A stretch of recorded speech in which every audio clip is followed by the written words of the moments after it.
Halo, back again with me, Gaby Sri Kandi. Guys, kali ini kita balik lagi di Vroom Talk. Nah guys, kali ini tuh aku mau membahas tentang yang lagi fenomenal banget nih sekarang. Ya, tentang popularitas. Siapa sih yang gak pengen jadi orang yang populer ya sekarang ini? Kayak itu orang rela melakukan hal-hal gila gitu, hal-hal apapun demi meraih popularitas. Nah, kali ini aku akan membahas sebuah film yang berkaitan dengan popularitas, ya, yaitu Don't Click. Nah, lengkapnya kayak gimana? Stay tuned.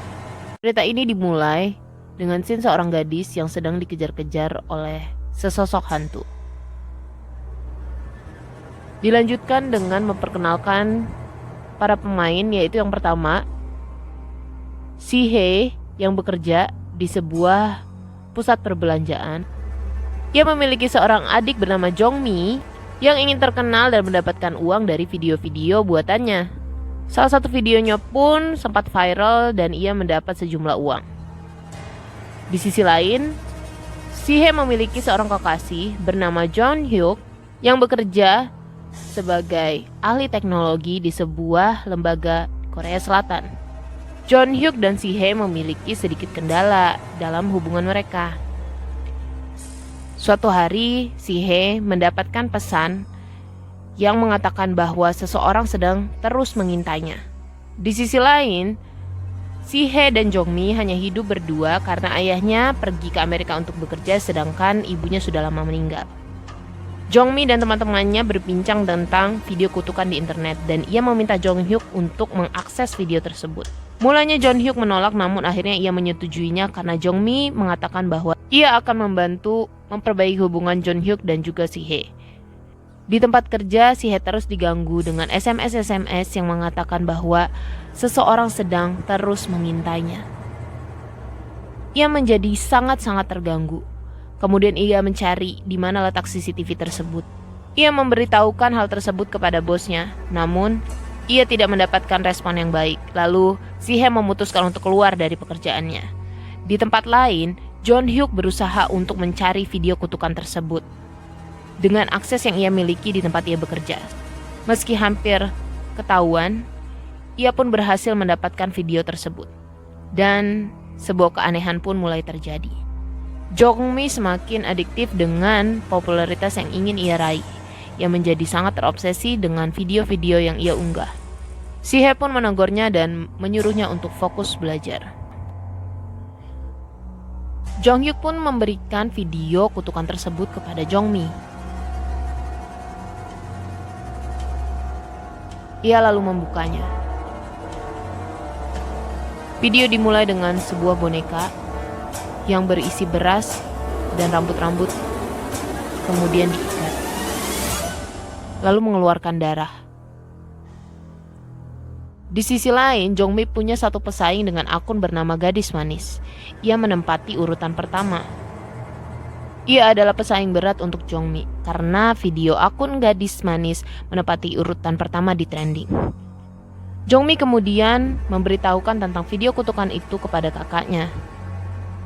Ketika dibuka, filenya berubah menjadi file lain, memperlihatkan video yang bukan ia tonton seperti sebelumnya. Ia menjadi penasaran dan membukanya lagi. Videonya pun terus berganti. Apa yang ia lihat terjadi tepat di kamarnya. Lemarinya pun ikut terbuka. Ketika ia mendekatinya, tidak ada sesuatu pun yang keluar di sana. Ternyata itu hanya halusinasinya saja. Si-hye memperingatkan untuk berhenti melihat video tersebut. Setelah belajar, Jong-mi pun menari di kamarnya. Di tempat lain, pemilik akun Gadis Manis seperti dikejar-kejar oleh seseorang. Ia menjadi sangat ketakutan. Ia terus berlari.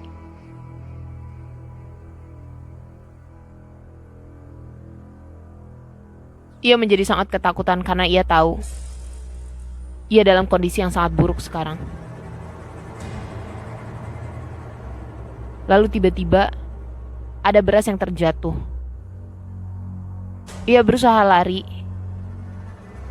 namun terlambat. Keadaan menjadi semakin memburuk. Pemilik akun gadis manis pun tewas. Keesokan paginya, semua orang menatap sinis Jongmi. Ternyata video menari erotisnya tersebar luas di internet. Ia menjadi sangat bingung, karena ia yakin ia tidak merekam video tersebut. Kejadian aneh pun mulai menimpa Jongmi. Ada beras yang keluar dari tubuhnya, lalu rambut-rambut, persis dengan keadaan boneka yang ia lihat dalam video kutukan. Namun ternyata semua itu hanya hayalan. Ketika perjalanan pulang, Jongmi merasa bahwa semua orang memperhatikannya. Ia merasa sangat terganggu. Lalu ada seseorang yang merekamnya dan Jongmi pun menjadi sangat marah. Ia membuat keributan dalam kereta. Namun semua orang hanya terus merekamnya tanpa berusaha menghentikan perkelahian tersebut. Lalu video itu pun tersebar di internet. Jongmi menjadi sangat hancur. Ini membuat keadaan menjadi semakin buruk.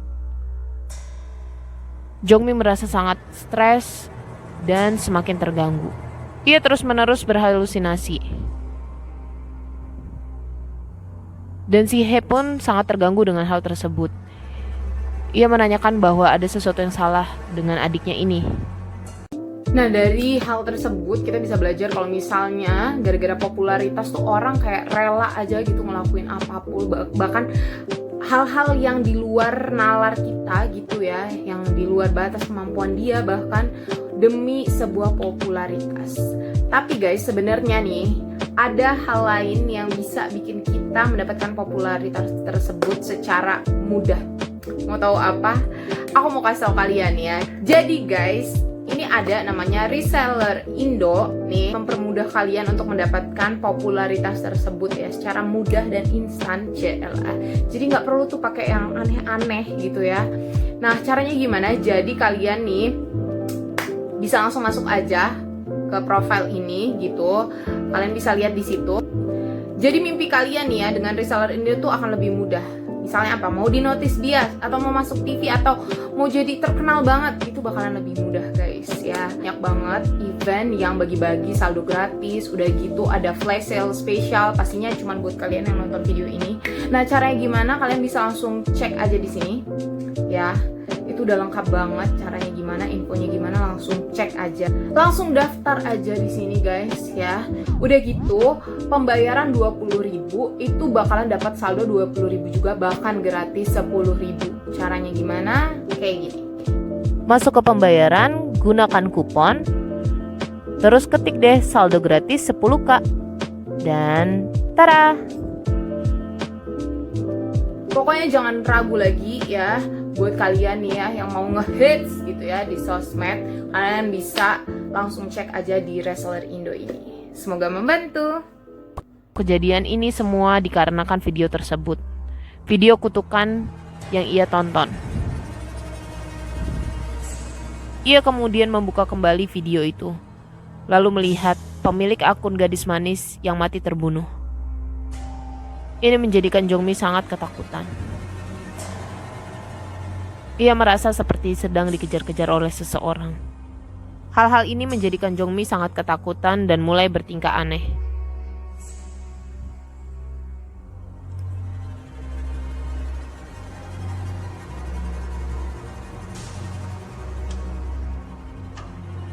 Jongmi pun menjadi semakin tidak terkendali. Ia terus mengamuk. Si He menyadari bahwa adiknya dalam keadaan tidak baik-baik saja saat ini. Ia pun menelpon Jun Hyuk untuk datang. Lalu mereka memasang kamera pengintai dalam boneka untuk mengetahui di mana Jongmi berada.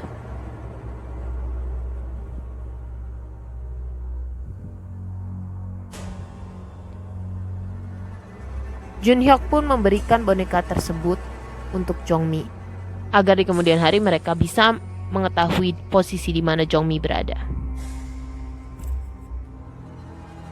Suatu malam, kamera pengintai itu memperlihatkan kalau Jongmi keluar dari kamarnya. Ia membawa boneka itu bersamanya.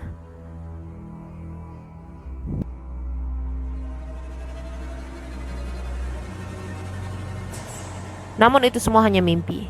Tapi pada kenyataannya, Jongmi benar-benar menghilang.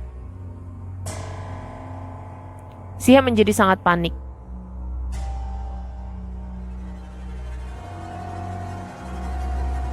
Ia kemudian teringat boneka Jongmi yang sudah dipasangi GPS. Lalu ia mulai mencari di mana keberadaan Jongmi melalui GPS tersebut. Si-hye pun mulai mencari tahu tentang video kutukan tersebut. Tak lama ia mendapatkan informasi tentang di mana Jongmi berada sekarang.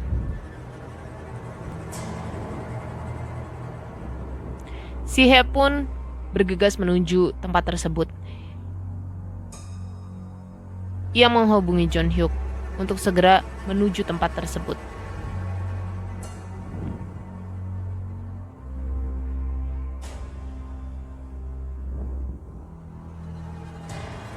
Ia sampai di sebuah rumah. Rumah ini sangat menyeramkan. Ia terus masuk ke dalam untuk mencari di mana keberadaan Jongmi. Ia pun membuka sebuah lemari yang berisi potongan boneka di dalamnya. Jun-hyuk pun datang membantu. Mereka berdua terus mencari di mana keberadaan Jongmi dan akhirnya berhasil menemukan di mana Jongmi berada. Mereka sempat melihat seorang perempuan di ruangan tersebut.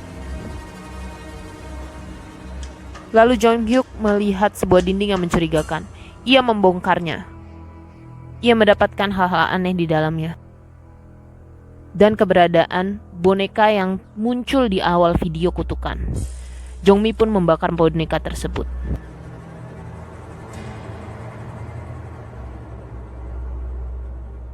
Namun ternyata kutukan tersebut belum berakhir. Mereka terus dihantui. Video kutukan tersebut memperlihatkan kalau seseorang sedang menuju ke arah mereka.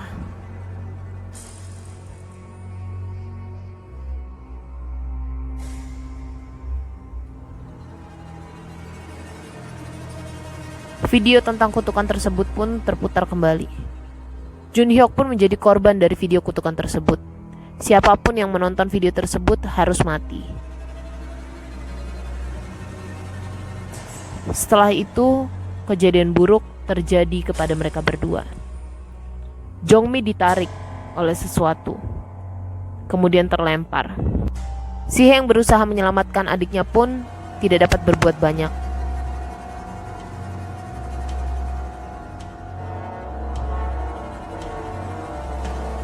Si-hye pun tak mau menyerah. Ia tetap ingin berusaha menyelamatkan adiknya. Namun terlambat karena Jongmi pun harus mati. Ini semua membuat Si-hye sangat frustasi. Lalu ia kembali menerima sebuah pesan.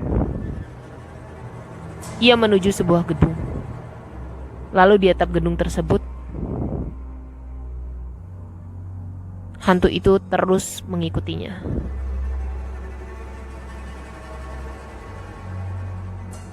Si-hye pun terdorong dan jatuh dari atap.